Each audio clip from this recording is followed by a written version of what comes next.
question from James is up next. When choosing between a Roth and pre-tax 401k, do you include the additional tax incurred by a Roth as part of your savings percentage? No. Next question. No, Really? I'm kidding. Okay, I'm kidding. Let me tell you why. Because we get this question all the time. Right. People, and look, we have some just mathematicians in the audience, and I love them. I love because you'd be amazed at how many spreadsheets we get from you guys. Oh, you got to see the spreadsheet. And yes, it is true. $1 saved in a pre-tax account is not the equivalent of $1 saved into a Roth account because you have to factor in the tax difference. But most people don't think that way. We know that this is a stat that's quoted over and over. 80% of personal finance is behavioral, right? 80% of personal finance is behavioral. So when we talk to people about their savings rate, we say, hey, we want you to be saving 20%, 25% of your gross income. We don't say, we want you to be saving 25% of your gross income, assuming that you're going to be doing it pre-tax. But if you're doing it Roth, we want you to save 24% of your gross income. That's just not the way that it works. I think if you are getting that granular on your savings rate, I would argue that you're majoring in the minors. You're losing the plot on the reason why we stick to that. Because in a perfect world, this is what you really ought to do, and I'm amazed how many people don't do it.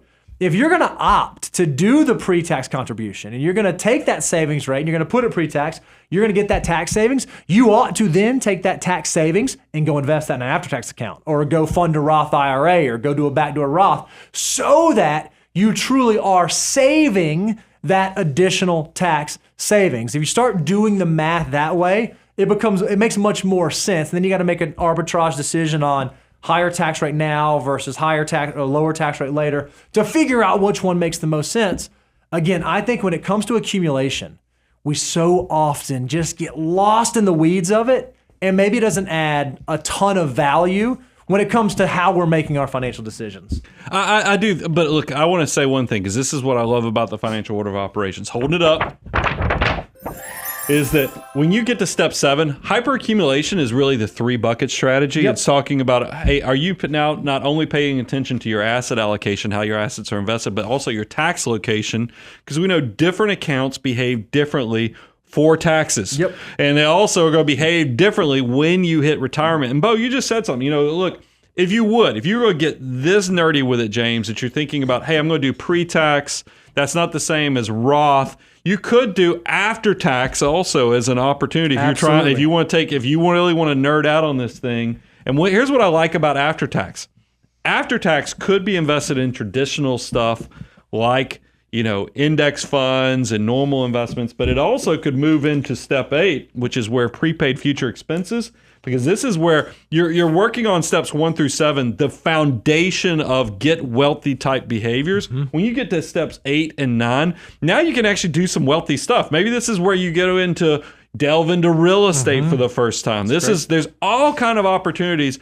But I think it's a good question.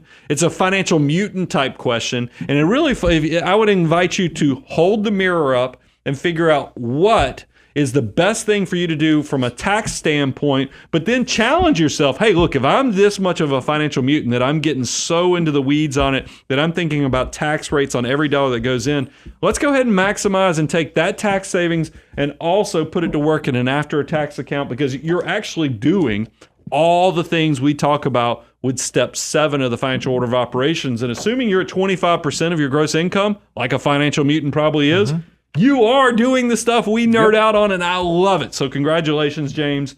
You just sounds like you're in the full crunch zone of the step 7 of the financial order of operations.